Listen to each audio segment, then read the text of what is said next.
하늘의 신령한 은혜와 땅의 기름진 복이 2022년에 오히려 잘되고 도리어 잘되고 끝까지 잘되는 역사가 함께 하시기를 주님의 이름으로 간절히 축원합니다.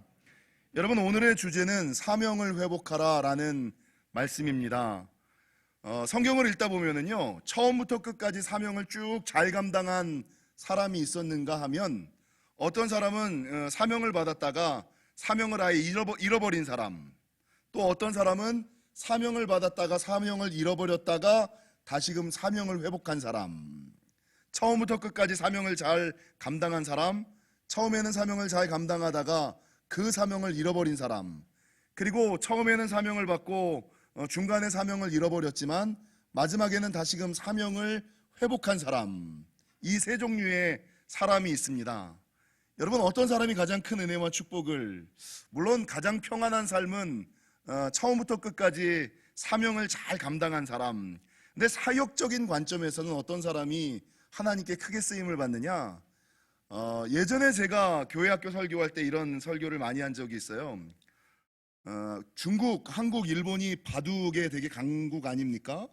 근데 이 중에서 바둑판을 어디가 제일 잘 만드냐면 일본이 잘 만든대요. 일본 바둑판이 그렇게 좋대네요. 뭐 비싼 것은 수천만 원도 호가한다라고 이야기를 해요. 근데 이 바둑판에도 상급이 있고 중급이 있고 하급이 있다. 하급은 무엇입니까? 여러분, 바둑판을 만들 때 나무를 베가지고요, 이 나무로 그냥 만드는 것이 아니라 이 나무가 이 바둑판이 오래 가도록 하기 위해서 물에 재우는, 물에 담궈 놓는 시간, 그리고 다시금 햇볕에다가 말리는 이 과정을 반복을 한대요.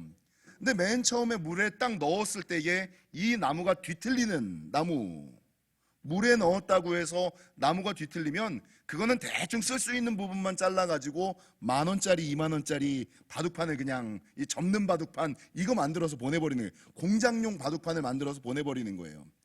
여러분, 중급은 어떤 것이냐? 물에 넣었다가 햇빛에 말림에도 불구하고 물에 넣어도 햇빛에 말려도 상관없이 쭉 가는 거, 전혀 뒤틀리지 않는 거, 처음부터 끝까지 고든 나무, 이 나무가 중급이다.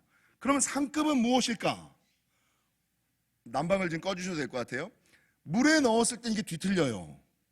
물에 넣었을 때는 뒤틀리는데 햇빛에 말릴 때는 이게 다시금 돌아오는 나무, 뒤틀렸다가 원형을 잡는 나무, 이거를 반복해도 전혀 모양에 문제가 되지 않는 나무, 이 나무로 바둑판을 만들면 이 바둑판이 명품이 된다는 거예요.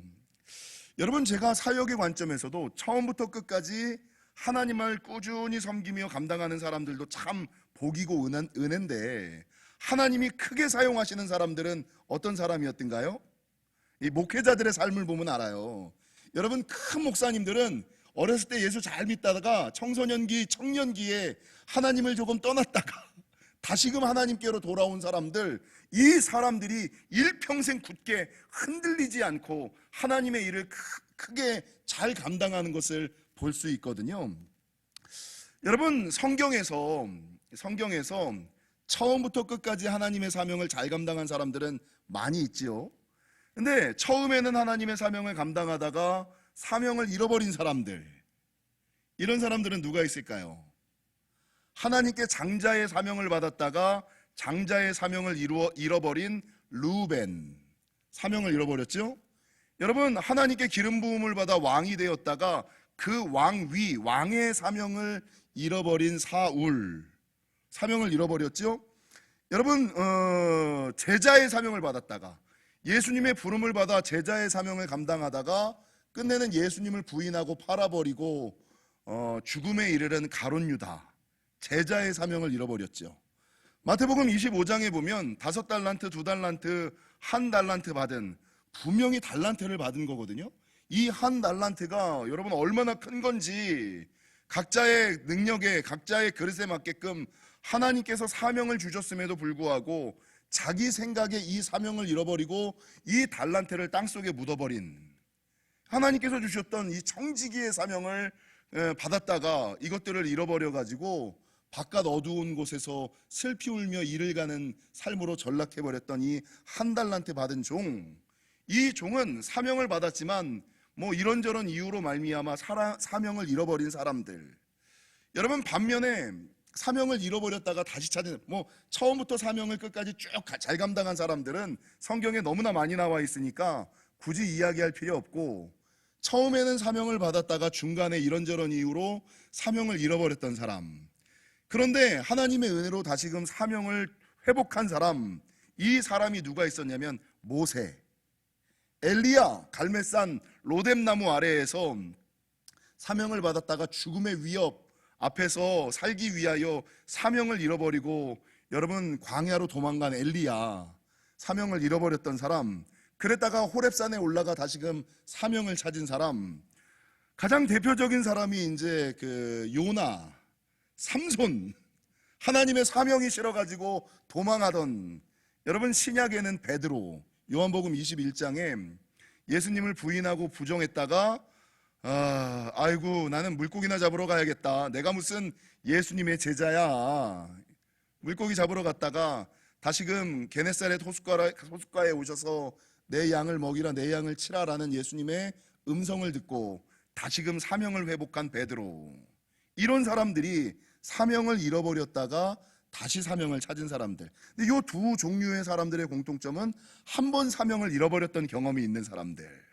근데 성경에서는요, 사명을 잃어버린 사람의 삶이 그렇게 좋지 않았다. 사명을 잃어버린 사람, 잃었다가 다시 찾은 사람이든 처음부터 끝까지 잃어버린 사람이든 어찌됐건 하나님의 사명을 받고 하나님의 사명을 감당하지 못하는 사람들, 하나님의 사명을 감당하지 않는 사람들의 삶이 그렇게 좋지 않음을 성경은 증거하고 있어요. 아시는 것처럼 요나는 하나님이 주신 사명을 피하여 도망하다가 어디에 갇혔어요? 물고기 뱃속에 갇혔잖아요. 여러분, 사사이자 나시린의 사명을 가졌던 삼손, 하나님이 분명히 나시린으로 세우시고 사사의 직분을 주셨는데, 그 위에 능력을 주셨는데, 하나님이 주신 은혜와 능력을 가지고 하나님의 일을 감당하는 것이 아니라 자신의 기쁨과 쾌락을 쫓아 살아갔던 삼손, 사명을 잃어버린 거죠. 여러분, 사명을 잃어버리고 자기의 뜻대로 자신의 생각대로 세상을 쫓아 여자를 쫓아 살아가다가 이 삼손이 당한 삶의 결과가 뭡니까? 여러분, 두 눈이 뽑히고 쇠사슬에 묶여 연자맷돌을 도는 인생으로 전락해버리잖아요. 나귀와 같은 인생으로 전락을 해버리지 않습니까? 여러분, 요한복음 21장에 사명을 잃어버린 신약의 가장 대표적인 사람으로 베드로가 나오거든요. 근데 요한복음 21장에는 이 베드로가 사명을 잃어버리고 예수님을 부인하고 배반하고 3절에 뭐라고 증거하고 있냐면, 나는 물고기 잡으러 가노라. 주님이 분명 너는 물고기를 낚는 어부가 아니라 사람을 낚는 어부로 하나님께서 콜링하셨잖아요. 사명을 부어주셨잖아요. 그런데 하나님 한번 부인하고 하나님 한번 배반했다고 사명 잃어버리고, 요한복음 21장 3절은 나는 물고기나 잡으러 가노라. 아유, 내가 물고기 잡는 주제지 물고기밖에 못 잡지 나는 물고기 잡으러 가노라. 그리고 하나님의 사명을 잃어버리고 자기 삶의 터전으로 되돌아가요. 예전으로 되돌아가요. 그래서 요한복음 21장 3절 하반절은 여러분 뭐라고 증거하고 있냐면, 그날 밤에 그가 배에 올랐으나 아무것도 잡지 못하였다. 배에 올랐으나 아무것도 잡지 못하는 인생, 배에 올랐으나 아무것도 잡지 못하는 인생으로 전락해 버렸음을. 여러분, 사명을 잃어버린 사람의 삶을 가장 잘 보여주는 것이 학개 1장이에요. 학개 1장에는 어떤 말씀이 있냐면, 하나님께서 바벨론에 포로 잡혔던 사람들을 구원하셔서 다시금 예루살렘으로 돌이키신 장면. 근데 이 사람들이 은혜에 부풀어서 내가 다시금 예루살렘으로 돌아가야지, 예루살렘에 돌아가서 예루살렘 성을 건축하고 성전을 하나님께 올려드려야지, 이 마음이 뜨거워서 예루살렘으로 돌아오기는 돌아왔어요. 딱 돌아오고 나니까 그 땅이 너무 황폐하거든. 예루살렘 성을 개축하고 성전을 지으려고 그러니 주변에 있는 사람들이 너무나 방해를 하거든요. 회방을 하거든요. 여러분, 당장 그 황폐한 땅에 돌아왔는데 먹고 사는 문제가 걸리는 거예요. 그러니까 이 학개 1장에 나오는 이스라엘 백성들이 차일 피일 예루살렘 성을 건축하는 것을, 하나님께 성전을 지어드리는 것을 미루어 버려요. 그러니까 하나님께서 그들에게 선지자를 통하여 막 뭐라고 말씀하시면서 우리 집은 내 집은 황폐하였는데 너희는 판벽한 집에 거하고 있다라고 말씀하시면서 여러분 학개 1장 6절에는 사명을 잃어버린 이스라엘 백성들을 향하여 그들의 삶이 어떨 것인지를 말씀하고 있는데 학개 1장 6절 너희가 많이 뿌릴지라도 수확이 적으며 많이 뿌릴지라도 수확이 적으며 먹을지라도 배부르지 못하며 마실지라도 흡족하지 못하며 입어도 따뜻하지 못하며 일꾼이 싹을 받아도 그것을 구멍 뚫어진 전대에 넣음이 되었느니라. 이게 무슨 제가 자주 설교했던 구멍 뚫린 전대와 같은 삶, 구멍 뚫린 전대와 같은 삶, 고생하고 수고하고 힘쓰고 애쓰는데 남는 것이 없어, 차는 것이 없어, 얻는 것이 없어. 그냥 매일같이 그냥 고생하고 수고하고 그냥 안달복달하면서 그냥 살아가는 구멍 뚫린 전대와 같은 삶. 이 구멍 뚫린 전대와 같은 삶을 살아가는 이유가 뭐예요? 주 안에서 그렇게 기도하고 예배하고 찬양하는데도 불구하고 여러분 쌓이지 않는 이유가 뭐예요? 넘치지 않는 이유가 뭐예요? 채워지지 않는 이유가 뭐예요? 사명을 감당하지 않고 살아가기 때문이다. 사명을 잃어버렸기 때문이다 라고 성경은 분명히 말씀하고 있다는 거죠. 여러분, 그러나 반대로 잃어버렸던 사명을 회복하였을 때는 하나님이 어떤 은혜를 주실까? 잃어버렸던, 여러분 최상급은 떠났다가 돌아오는 거. 그렇다고 떠날 필요는, 제가 떠났다가 돌아와 보니까요, 굳이 떠났다가 돌아올 필요는 없어요. 처음부터 끝까지 쭉 가는 게 최고기네. 근데 그럼에도 불구하고 떠났다가 돌아오면 하나님께서 어떤 은혜와 축복을 주실까? 여러분, 요나는 성경에 기록되는 선지자가 되었고요, 삼손은 살았을 때보다 죽을 때에 죽인 자가 3배가 더 많은 3배의 업적의 은혜를 받았고요, 아시는 것처럼 베드로는 교회의 기둥이 되었어요. 교회의 기둥이 되었어요. 여러분, 오늘 본문의 말씀도 동일하죠. 오늘 본문의 말씀도 제가 정말 좋아하는 말씀, 여호와께서 이 본문의 말씀이 아마 2022년 다니엘 세일의 특별 새벽 기도에 약속의 말씀 주제성구와 같은 말씀이 아닐까. 여호와께서 이와 같이 말씀하시되 내가 만일 돌아오면, 그러니까 주님께서는 집 나간 탕자를 기다리는 아버지의 심정으로 여러분, 집 나간 자들이 돌아오기를, 은혜를 회복하기를, 신앙을 회복하기를, 믿음을 회복하기를, 사명을 회복하기를 원하고 바라고 계시다는 거죠. 내가 만일 돌아오면 하나님께서 어떤 은혜를 주시느냐? 첫 번째, 내가 너를 다시 이끌어 내 앞에 세울 것이며, 하나님께서 인도하셔서 다시금 하나님 앞에 서는 은혜. 예전에는 하나님의 버림을 받고 기도해도 하나님의 음성이 들리지 않는데 하나님께로 돌아오면 다시금 하나님의 인도를 받고 하나님 앞에서 얼굴을 드는, 하나님 앞에 서는, 여러분 사명 감당하지 않고 직분 감당하지 않을 때 하나님 얼굴 보기가 좀 민구스러우셨잖아요. 교회 오기가 지금 그렇게 좋지 않았잖아요. 가지고 있었던 기쁨이 여러분 없어졌잖아요. 괜히 목사 얼굴 보기도 미안하고 교회 나가서 성도 얼굴 보기도 이게 기쁘지 아니하고, 근데 돌아오면 하나님께서 다시금 하나님의 인도를 받고 하나님 앞에 서는, 하나님의 얼굴을 떳떳하게, 아니 떳떳하게 보는 것이 아니라 웃으면서 보는, 기쁨으로 보는, 이 안 떠났던 자들은 모르는, 저는 떠나봐서 알아요. 떠나보고, 예전에는 그냥 있을 때는 모르다가 떠났다가 돌아오니까 야, 하나님의 집에 거하는 것이 이렇게 좋구나. 집 나가서 고생을 해봐야 하나님 품이 얼마나 좋은지를, 야, 주님의 집에 거하는 것이 이렇게 좋구나. 다시 인도를 받고 하나님 앞에 서며 하나님의 얼굴을 아무 티 없이 흠 없이 점 없이 웃으며 바라볼 수 있는, 하나님과 눈 마주칠 수 있는, 웃으며 눈 마주칠 수 있는 그 은혜. 여러분, 하나님과 웃으며 눈 마주칠 수 있으시죠?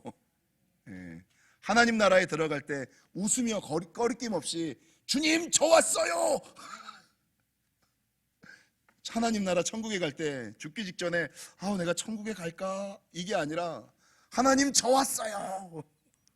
웃으며 가는, 이게 첫 번째, 다시 하나님의 인도를 받고 하나님 앞에 웃으며 서는, 하나님 앞에 세움받는 은혜가 있을 것이다.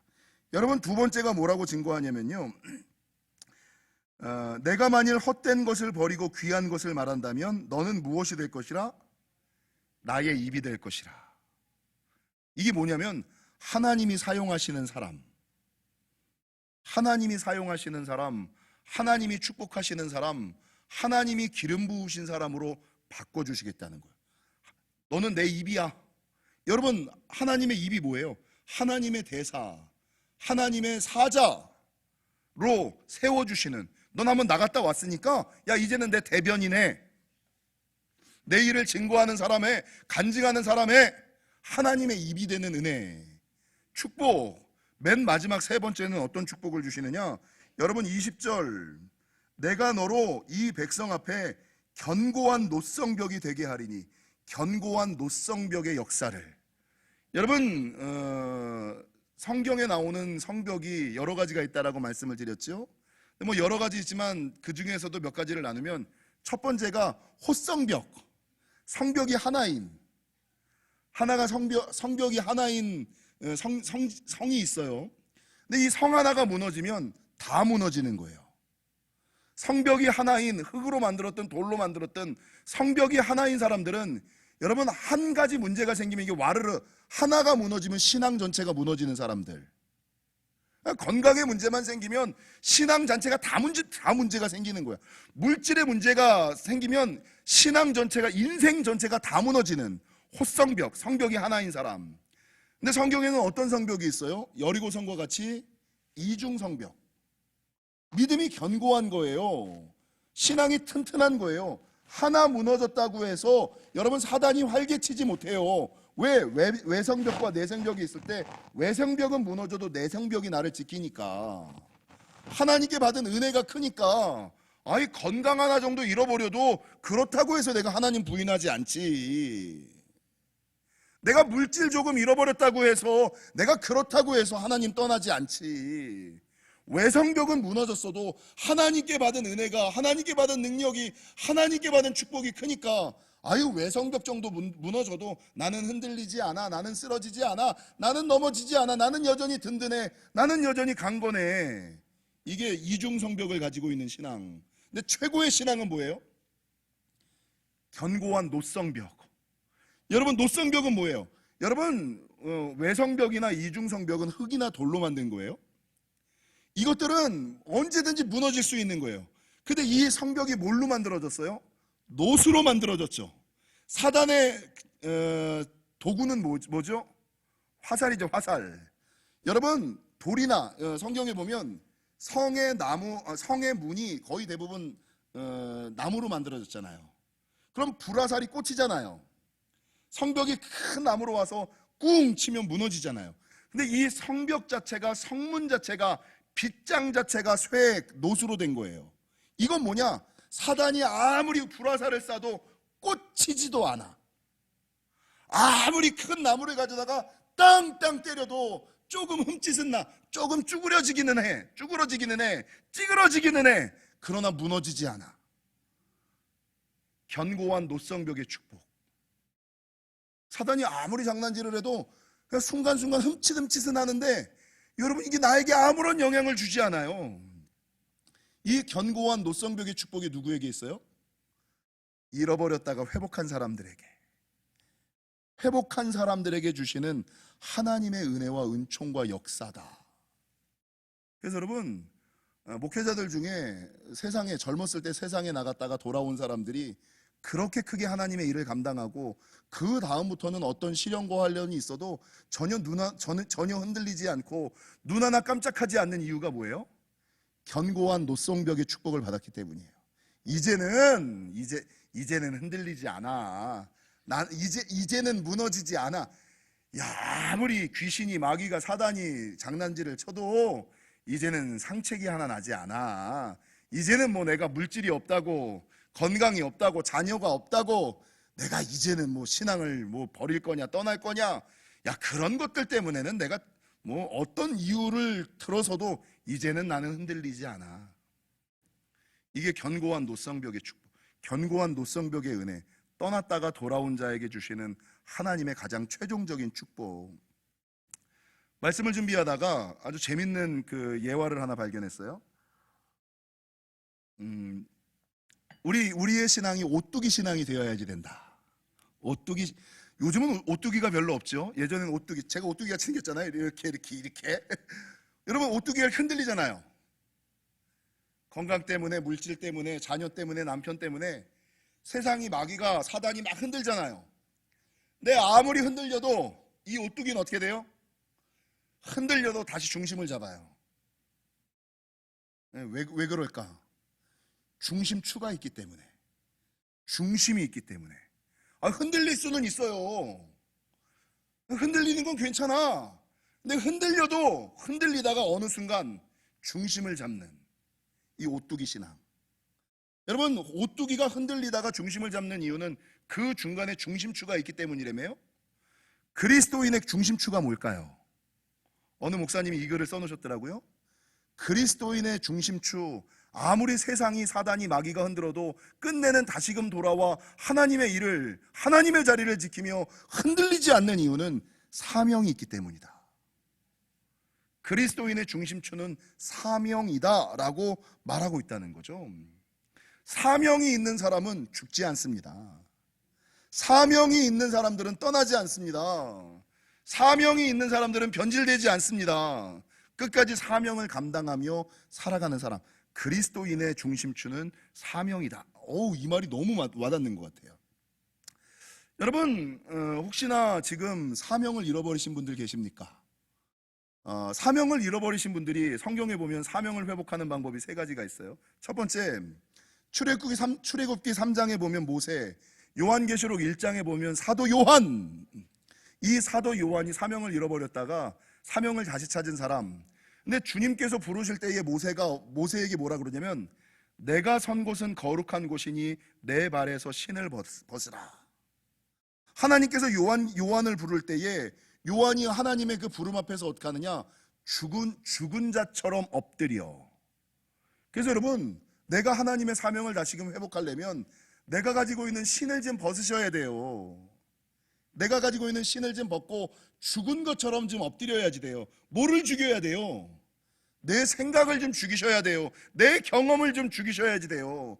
이 신이 의미하는 바가 그것 아닙니까? 내 생각대로, 내 경험대로 믿고 살아가는 것. 내가 선 곳은 거룩한 곳이니. 야, 집사라는 직분이 얼마나 귀한 건데. 여러분, 안수집사 권사는 기름 부음 받아 세워진, 영지교회 안수집사 권사는 기름 부음 받아 세워진 사람들이에요. 기름 부음 받았던 것은 성별되었다는 것이고 하나님께 부름 받았다는 것이, 이제 너는 내 것이야 라는 확증이 있는 거예요. 이 직분이 얼마나 귀하고 값진지. 여러분, 뭐 집사가 집사지 뭐. 에이, 안수집사 뭐 안수집사지 뭐. 에이, 권사 뭐.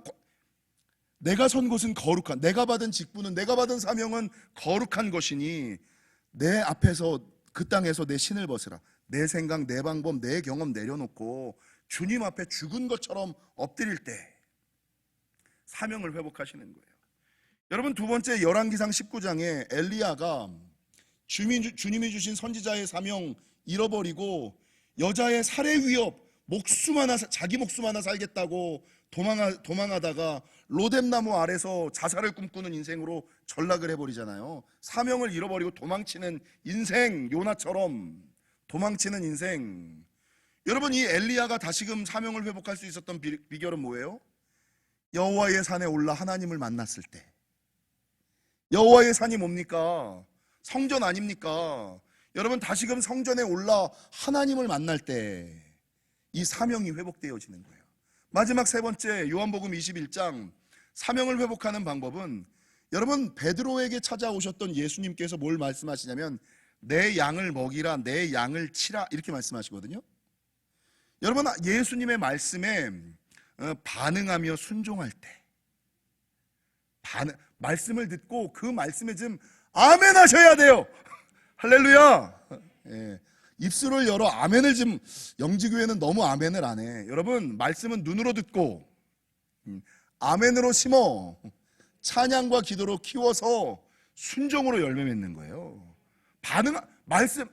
여러분, 입술을 열어 반응하는 훈련을 좀 하셔야지 돼요. 아멘, 아멘.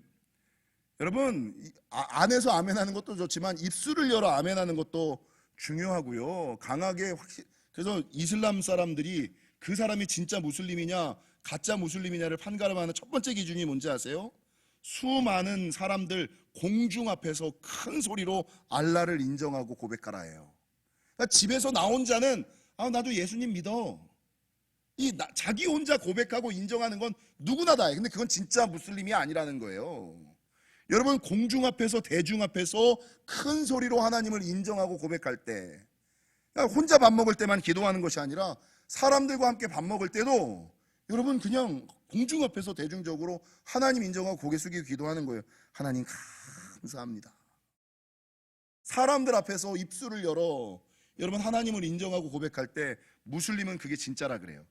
야 그냥 혼자 입으로 하는 그냥 마음으로 하는 그거 진짜 아니야. 입술을 열어 사람들 앞에서.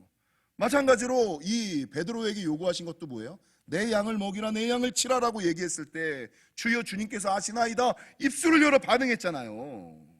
그리고 그 말씀을 따라 그 다음부터는 여러분 자기의 물고기를 잡는 인생이 아니라 주님께서 주신 영혼들을 살리는 삶을 말씀에 반응하고 순종하는 삶을 살았을 때에 사명을 회복하는 삶을 살아했다라고 성경은 증거하고 있다는 겁니다. 예수님께서 십자가에 달려 돌아가실 때 맨 마지막 말씀이 뭔지 아세요? 십자가상에서의 예수님 생의 맨 마지막 다 이루었도다. 다 이루었다. 뭘 다 이루었다는 거예요? 하나님께서 아버지께서 주신 사명 다 이루었다는 거예요. 아버지께서 주신 사명 죽음으로 그 마지막 사명을 감당하는 거예요. 죽음으로 그 사명을 감당하는 예수님의 신앙. 죽음으로 십자가에 달려 죽으면서 사명을 감당하는 신앙. 그러면서 죽음의 고통보다는 죽음의 아픔보다는 뭐가 더 컸어요? 사명을 감수했다는, 사명을 완수했다는, 사명을 감당했다는 기쁨. 이야, 다 이루었어. 이게 좀 이해가 되셔야 될 텐데.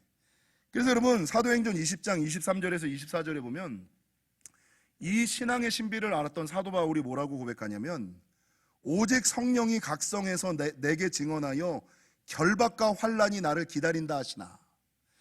하나님의 사명을 감당하기 위해서는 결박과 환난이 나를 기다려요. 내가 이 길에 가면 사람들의 오해, 모함, 손가락질 이거 당할 수 있어. 그러나 내가 달려갈 길과 주 예수께 받은 사명 곧 하나님의 은혜의 복음을 증언하는 일을 마치려 하면은 나의 생명조차 조금도 귀한 것으로 여기지 아니하노라.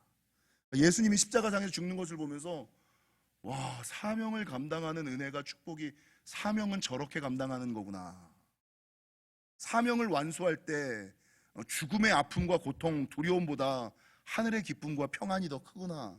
이걸 사도 바울이 아니까 여러분 결박과 환난이 눈앞에 있지만 이 사도 바울도 자기의 목숨보다 사명을 우선하는 삶을 살아갔다라고 성경은 증거하고 있다라는 것입니다. 사랑하는 성도 여러분, 코로나 중에 소명을 사명을 잃어버리신 분들이 많습니다. 사역의 자리를 떠나신 분들이 많습니다. 몸 편하면 뭐 하시겠어요? 어차피 저는 참 재밌는 게 어차피 교회 와서 예배 드릴 때 사역을 감당하면서 예배하는 게 낫지 않아요? 하나님이 어차피 교회 오는데 어차피 하나님이 일하는데 여러분 한 사람이 한 가지 이상 사역하지 않으면 사해와 같은 신앙이 돼요. 굳어버리는 거예요. 썩어버리는 거예요. 받은 은혜를 누군가에게 베풀고 나누고 전해야 되잖아요. 어차피 예배하는데 한 5분 일찍 와서 안내부하고 새가족부하고 여러분 봉사하고 섬기고 교사하고 하나님이 동일하게 예배하지만 다르게 보시잖아요. 얼마나 다르게 보시겠냐는 거죠. 그래서 그 사역의 자리를 떠나시는 분들을 보면 저 축복의 자리를 떠나는구나. 근데 코로나 시기에는 여러분 은혜가 더 필요하지 않으세요? 은혜가 필요하시고 응답이 필요하시고 축복이 필요하실 텐데 코로나 중이라고 사역의 자리를 떠나는 것은 몸이 편하려고 하는 것이 아니라 은혜의 자리와 응답의 자리와 축복의 자리를 떠나는 건데 라는 생각이 저는 드는 거예요. 저 집사님이 사역을 놓으면 안 되는데 그러면 구멍 뚫린 전대와 같은 삶으로 전락할 텐데 이걸 전 아는 거예요. 가능하면 집사님 그냥 좀 힘드셔도 하시죠. 여러분, 제 목회 철학 가운데 얼마 전에 이제 한 5년 전부터 바뀐 게 있어요. 안 하겠다는 사람은 안 시킵니다. 안 하겠다는 사람 시키면 별로 그렇게 덕스럽지 않고 그 사람에게도 복이 안 되고, 그러니까 한 번 이렇게 목사님 저 좀 뭐가 힘들어요 그러면 아이 그러세요 그래도 한번 하시죠. 한두 번. 이걸 제가 하는 게 아니라 전도사님을 통하여 부목사님을 통하여 콜링을 다시 해요. 한두 번까지는 해요. 근데 한두 번 권면했는데도 불구하고 안 하면 저는 안 시킵니다. 이게 영지교회, 그러니까 내가 다른 교회에서는 내가 한두 번 튕겼는데 목사님이 안 잡으시네. 왜 안 잡을까요? 잡아도 의미 없는 거예요. 여러분, 하나님의 일은 자원하여 하고 기쁨으로 하고 미리 감당해야죠. 마지못해 자기의 몸값을 올리기 위하여 세상의 방법으로 하나님의 일을 감당해도 되겠습니까? 그렇게 해서 그게 복이 되겠습니까? 그게 은혜가 되겠습니까? 그게 축복이 되겠습니까? 그래서 영지교회는 힘없고 능력 없고 아무것도 없어도 자원하는 사람, 아무리 교회 학교에 선생님이 없어도 하려고 하는 사람들만 데리고 하는 거지, 굳이 안 하겠다는 사람이 찔러가지고 막 맞춰가면서 이거 시킬 필요가 없다. 이건 별로, 여러분 지금까지 한국에 있는 모든 교회들이 그렇게 했잖아요. 교회 학교가 되든가요? 교회가 되든가요? 안 돼요. 그렇게 해봤자 별로 의미가 없어요. 그래서 하나님의 일은 이 코로나 중에 사역을 잃어버리고 사명을 잃어버리고 하나님의 저리를 떠나신 분들이 있다면 다시금 돌아오시기를, 다시금 돌아오시면 하나님께서 인도하여 다시금 하나님 앞에 세우시고, 여러분 하나님이 사용하시는 사람, 하나님이 축복하시는 사람으로 하나님의 입이 되는 축복을 허락하여 주시고, 최종적인 축복 뭡니까? 헛성벽 이중성벽이 아닌 영원히 무너지지 않는, 사단의 장난에 놀아나지 않는 여러분 견고한 노성벽의 역사를 허락하심을 믿으시고 돌아오시기를, 사명을 회복하시는, 그래서 예수님처럼 사도 바울처럼 생명보다 사명을 더 우선하시는 저와 여러분이 되시기를 주님의 이름으로 간절히 축원합니다.